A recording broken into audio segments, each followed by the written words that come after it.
Love story Gideon बोलायचं कोण किरण चव्हाण बैलापूर तांडा और मोबाइल नंबरचं 6360177047 और 7 परशुराम जाधव बैलापूर तांडा, सुरेश चव्हाण बैलापूर तांडा, देवराज चव्हाण कड़दराळ तांडा। ये लव स्टोरी गिदेन लकोजे कोण जग्गू चव्हाण उमालपूर तोड तांडा और मोबाइल नंबरचं 9353776147।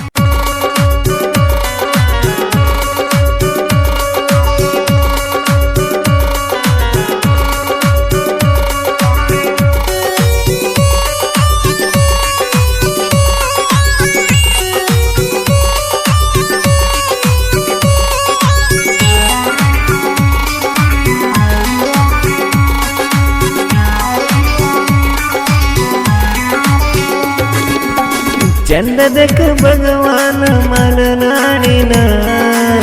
देनक ओन मारदायसेन मर मर मरर तप्पकिदो काಯ್ತೋನ मर मर मरर तप्पकिदो काಯ್ತೋನ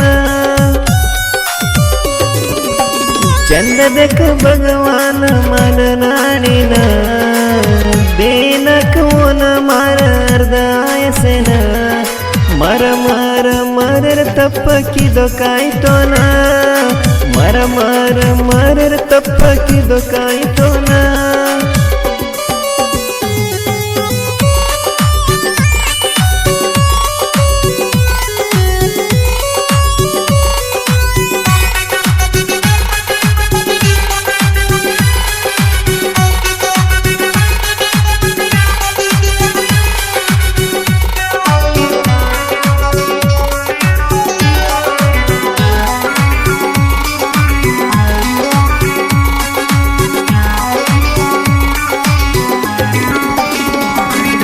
दसगा महिन्यान देटच मातेंडी ड्रायव्हर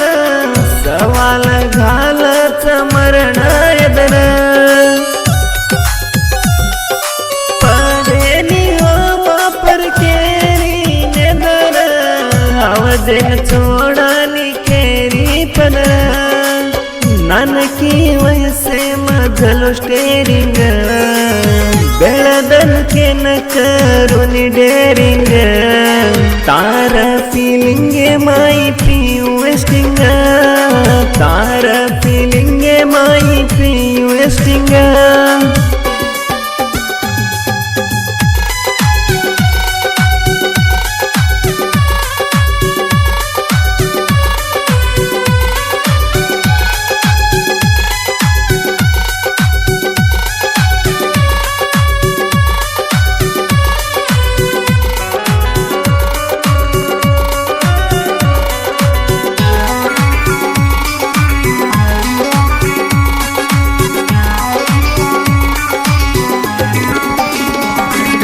बेटी कोनी सालिका जो अक्षर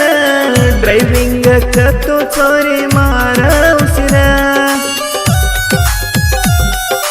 तांडे मकच चोरी मन तिंडी ड्राइवर दोस्ती बळगाचा गणये मारा जीवने मखादो कोनी मा ब्यासर कोनी चोरी तू मन आसर सेग खोसली दो खायचेनी मारा पूछेनी तो चोरी जीवन ब्यासरा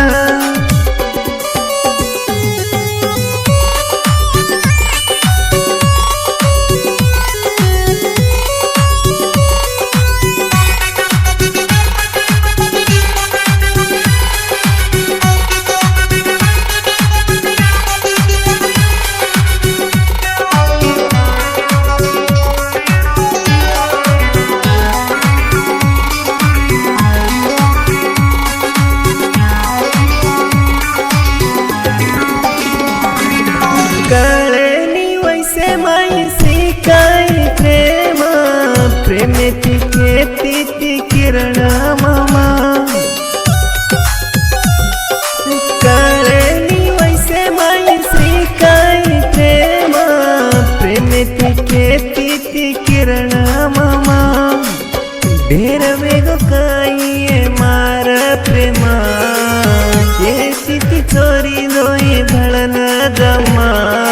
चार वर्षर प्रेम भूलन जारी दुसर लारा 4 वर्षर प्रेम भूलन जारी दूर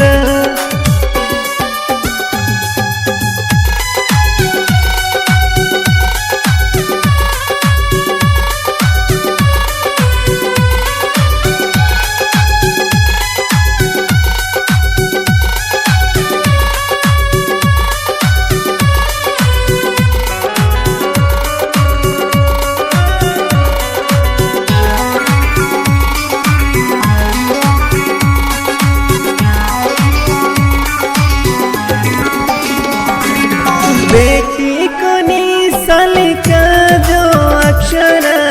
ड्राइविंग का तो चोरी मारा उसरा तांडे मकच चोरी मन तिंडी ड्राइवर दोस्ती बळगाचा गणये मारा माचो चोरी देख इटच ड्राइवर फीलिंग आवागण चोरी येतार दुसरे लार जान थोडी मारदम्मा दुसरे लार